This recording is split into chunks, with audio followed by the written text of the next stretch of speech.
सुप्रभात। मैं हूं जगेंद्र राणा। आज की हमारी आध्यात्मिक चर्चा का विषय है प्रार्थना, प्रेम और परमात्मा। प्रार्थना, प्रेम और परमात्मा।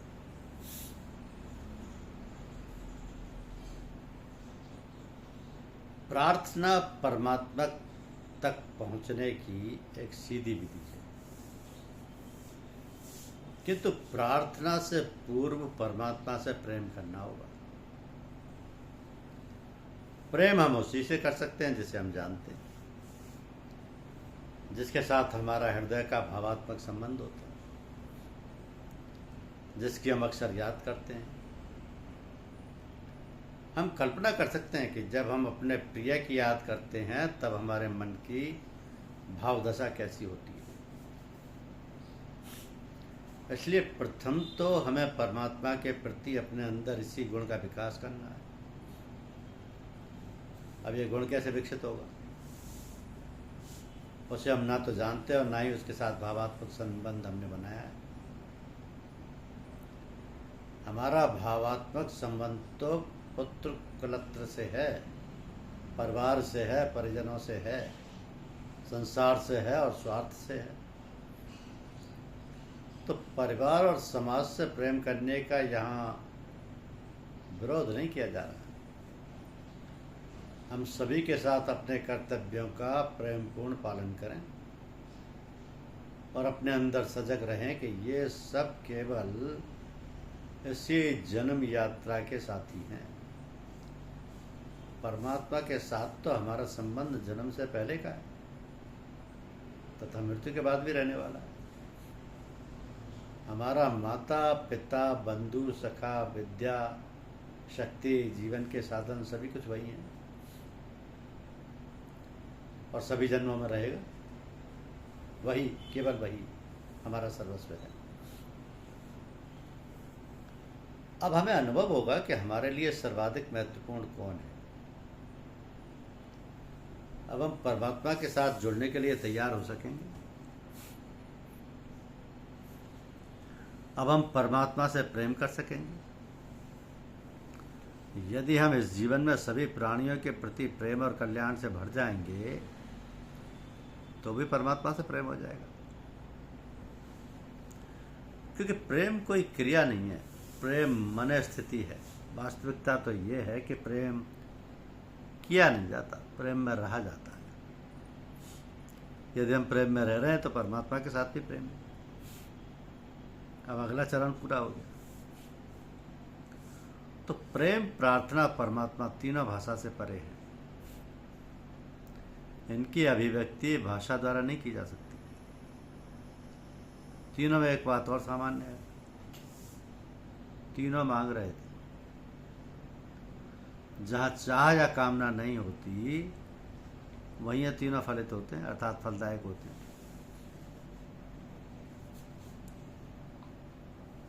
मांग उठी तो प्रेम प्रेम ना रह गया तो सौदा हो गया, उसे कामना ने दूषित कर दिया। प्रेम उत्सर्ग में देने में अभिव्यक्ति पाता।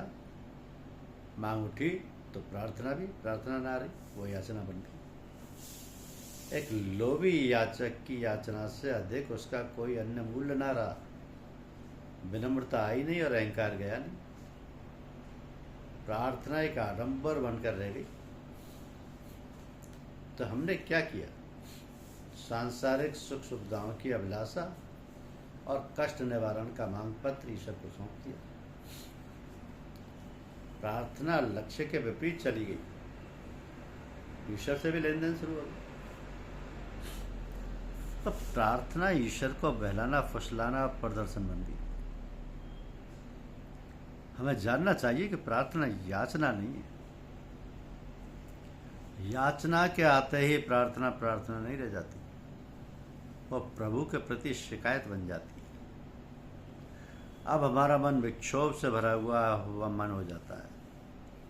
प्रकट में नहीं तो है, प्रकट में हमारे अचेतन में ये रहता है कि तूने मुझे ये नहीं दिया, वो नहीं दिया, तूने मुझे कितने कष्ट और दुख दिए, आदि आदि। तो तो प्रभु के निकट हमारी पात्रता स्पष्ट है। हमारे लिए जो और जितना उचित है वही हमें दिया जाता है। यही उसकी कृपा और न्याय है। हम अंदर निष्पक्ष रूप से झांक कर देखें कि हम कितने अविश्वास से भरे हुए लोग हैं। यदि हम प्रभु पर विश्वास करते हैं तो उनके न्याय विधान पर विश्वास क्यों नहीं करते? मांग कर हम उनके न्याय के प्रति अविश्वास प्रकट करते हैं। मांग प्रार्थना नहीं, शिकायत है। तो प्रार्थना से भगवान प्रसन्न नहीं होते। प्रार्थना हमें आनंदित करती है। सच्ची मांग रहित प्रार्थना से हमारे अंदर प्रसन्नता आती है। प्रार्थना कोई ऐसा गुणगान नहीं है जिससे भगवान की चापलूसी करके उन्हें मनाया या कुछ किया जा सके। भगवान को ऐसा कुछ भी नहीं चाहिए। वे सदैव परम प्रसन्न, गुण प्रसन्न है। हम ऐसा कुछ भी नहीं कर सकते कि वो और अधिक प्रसन्न हो जाए। वे तो स्वयं आनंद रूप है। तो हमने उन्हें व्यक्ति, रूप, हस्ती ये मान लिया है। ज्ञानियों के अनुभव रहस्यपूर्ण थे, अनिर्वचनीय थे, वो कथन से परे थे। वो अपने आनंदपूर्ण अनुभव को कहे बिना रह नहीं सके, कहे बिना रह भी नहीं सकते थे। वो अभिव्यक्ति की मानव सुलभ तृष्णा है। उन्होंने कहा, उनके कथन रहस्यपूर्ण हो गए, प्रतीकात्मक हो गए। हमारा ज्ञान उनका अर्थ नहीं समझ सका। हमने क्षीर सागर और कैलाश पर्वत का अर्थ नहीं समझा। हमने उनके रूप स्वरूप वर्णन का भी अर्थ नहीं समझा। वो इंद्रियातीत, निराकार, निर्गुण, विभु, असीम, सर्वज्ञ, सर्ववत्सल, अहेतु की कृपालु, सच्चिदानंद घन आदि प्रतीत ना होकर व्यक्ति लगने लगा। तो परमात्मा व्यक्ति नहीं है। हमने उसे वस्त्राभूषणों तथा आयुधों एवं अनेक चिन्हों से सुसज्जित करके रत्न जटित स्वर्ण सिंहासन पर स्वर्ग में ऊंचे से ऊंचे स्थान पर बैठाकर महान शासक या न्यायाधीश जैसा रूप दे दिया है। ऐसा नहीं। वो सर्वोच्च सत्ता है, सर्वोच्च स्वामी है, सब कुछ उसके नियंत्रण में है, सब कुछ उसके अधीन है, पर वह व्यक्ति रूप नहीं है। बस वो है, वो अस्तित्व है और अस्तित्व का नियामक भी है। सब कुछ उसी की शक्ति से ही हो रहा है और वह कर कुछ भी नहीं रहा। गीता में भगवान कृष्ण अर्जुन से कहते हैं कि सब कुछ करता हुआ भी तू मुझे करता ही जान। वो परम है, करता है, वो कर कुछ नहीं। सब कुछ करते हुए भी तू मुझे करता ही जान, किंतु वो भी सत्य है कि उनकी विद्वानता से भी सब कुछ होता है। तो प्रार्थना से भगवान नहीं, हमारे अंदर परिवर्तन आता है। प्रार्थना हमें लाभान्वित करती है। प्रार्थना हमारे हृदय को पवित्र और अंतरतम को प्रकाशित करके हमें निर्भर कर देती है। प्रार्थना जागरण है। मोह रात्रि की सारी अंधी अभिलाषाएं छूट गई, स्वप्न छूट गया, मिथ्याभास जाता रहा, स्फूर्ति और चेतना लौट आई। अब प्रार्थना की जा सकती है। इस प्रार्थना में भाषा को कोई प्रतिबंध नहीं है, भाषा की आवश्यकता भी नहीं है। प्रार्थना में स्वर, मौन हो ही जाने चाहिए। प्रार्थना में पूर्ण समर्पण है। प्रार्थना प्रकृति तथा अस्तित्व के प्रति स्वीकार भाव से भर जाना है। प्रार्थना परमात्मा के प्रति पूर्ण कृतज्ञता से भर जाना है। प्रार्थना अपनी लघुता और सामर्थ्यहीनता को पहचान लेना है। न मेरे किए कुछ हुआ है और न मेरे किए हुए कुछ होता है। अब तू जो चाहे वही कर, इस भाव बोध के साथ निष्ठापूर्वक विनम्रता से सिर झुकाना ही प्रार्थना है। प्रेम ने जिस अहंकार को दलित द्राक्षा की भांति गला दिया था, उसी से प्रार्थना में व्यक्त दैन्य और विनम्रता रस बनकर प्रकट होती है।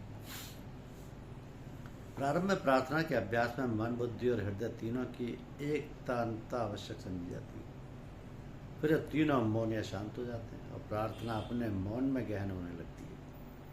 अब प्रार्थना और ध्यान में कुछ अंतर नहीं रह जाता, कुछ विशेष अंतर नहीं रह जाता। प्रार्थना के मौन में परमात्मा हमें सुनता है, हमारे कामना रहित निवेदन को सुनता है। ध्यान की निर्विचारता में हम परमात्मा को सुनते हैं। उसकी अलौकिक अतीन्द्रिय ऊर्जा हमारे अंतरात्मा पहुँचने लगती है प्रार्थना और ध्यान हमारे भीतर एक ऐसी कीमिया करते हैं कि हमारे भीतर सब कुछ बदलने लगता है। हम चिर पुरातन से नित्य नवीन होने लगते हैं। हम जन्म जन्मांतरों के संस्कार छूटने लगते हैं। तो माया की बेड़ियां टूटने लगती हैं, मोह का अंधकार छटने लगता है, ज्ञान का सूर्योदय होने लगता है और भक्ति के उन्मेष की सुरक्षित सुरभित समीर हृदय में बहने लगती है। प्रार्थना का प्रबल प्रभाव स्पष्ट होने लगता है। संताप देने वाले राह के कंकड़ पत्थरों के स्थान पर आनंद सरोवर की शीतल मृदुल लहरें पाँवों को स्पर्श करने लगती हैं। अब चलना भी चलने जैसा नहीं लगता, श्रम भी विस्मरण का भाव बन जाता है।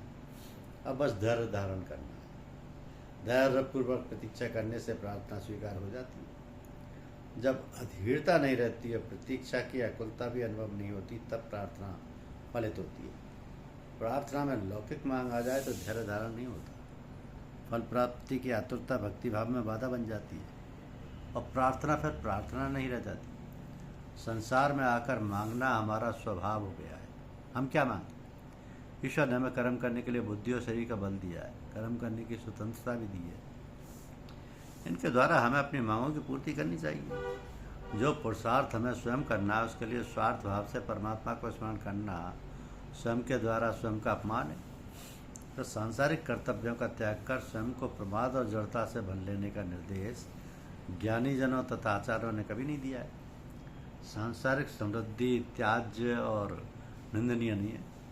यदि उसका अर्जन अनीति, अन्याय, हिंसा और शोषण के द्वारा नहीं हुआ है तो दारिद्र्य अभिशाप है। इसके लिए अपने बुद्धि बल का पूरा प्रयोग करना है, शारीरिक श्रम करना है। हमारा प्राथमिक कर्तव्य सांसारिक दायित्वों की पूर्ति के लिए संसाधन जुटाना है, जीवन रक्षा करनी है। ऐसे हमें प्राणपण से करना ही चाहिए। साथ में हमें परमात्मा का स्मरण करते रहना चाहिए। संसार के कर्तव्यों को त्याग देने का दुराग्रह प्रार्थना की विधि में नहीं है। सांसारिक कर्तव्यों को मनोयोग पूर्वक, नीति पूर्वक और ईमानदारी के साथ करना चाहिए और अपने समस्त कौशल से करना चाहिए। गीता का निर्देश है योग कर्मसु कौशलम। परमात्मा ज्ञानी भी कर्तव्यों को त्याग नहीं देते। कोई कर्तव्य शेष न रहने पर भी वे लोकमंगल के कार्यों में निरत रहते ही। तो केवल सिर झुका देने का नाटक करना प्रार्थना नहीं है। किसी सूफी कवि ने इन शब्दों की हकीकत बयान की है कि सिर झुकाने से नमाजें अदा नहीं होती, दिल झुकाना पड़ता है इबादत के लिए। हमने पूर्ण समर्पण और निष्ठा के साथ अपने दैन्य का, अपनी सामर्थ्यहीनता का, अपना कर्तापन का, अहंकार का त्याग के मौन निवेदन कर दिया। हमारी प्रार्थना हो गई, धैर्य धारण कर लिया, अब प्रार्थना स्वीकार हो गई। तो परमात्मा का प्रकाश बाहर था ही, अब अंतःकरण की ओर चल दिया। प्रार्थना ने बंद झरोखों को खोल दिया। सूर्य का प्रकाश तो भीतर आने के लिए उत्सुकता आई। प्रकाश की किरणें प्रतीक्षा में थी कि झरोखा कब खुले। वे तो निरंतर दस्तक दे रही थी। प्रार्थना ने वो झरोखा खोल दिया। परमात्मा के प्रकाश की किरणें कूद कर भीतर आ गई। अब हम अपने शुद्ध बुद्ध चैतन्य स्वरूप अथवा आत्मा की झलक देखने को मिलती है। हमारी सारी दीनता मिट जाती है, भयत्रहित हो जाते हैं, अवसाद विषाद का लेस भी नहीं रह जाता। जिस प्रेम के फूल को अंतःकरण में अभ्यास के द्वारा खिलाया था, प्रार्थना ने उसको सहज सुभाष के स्वमेव स्फुरित कर दिया। परमात्मा उस कृपा पूर्वक स्वीकार कर लेते हैं उसे। जिस प्रार्थना में हृदय का मौन निवेदन तरंगित होता था, वो शांत हो जाता है। परमात्मा में हमारी प्रार्थना विलीन हो जाती है। हमें हमारी ही प्रार्थना सुनाई देना बंद हो जाती है। परमात्मा के शब्द रहित, अर्थ रहित किंतु अनुभूतिपूर्ण संदेश हम तक आने लगते हैं।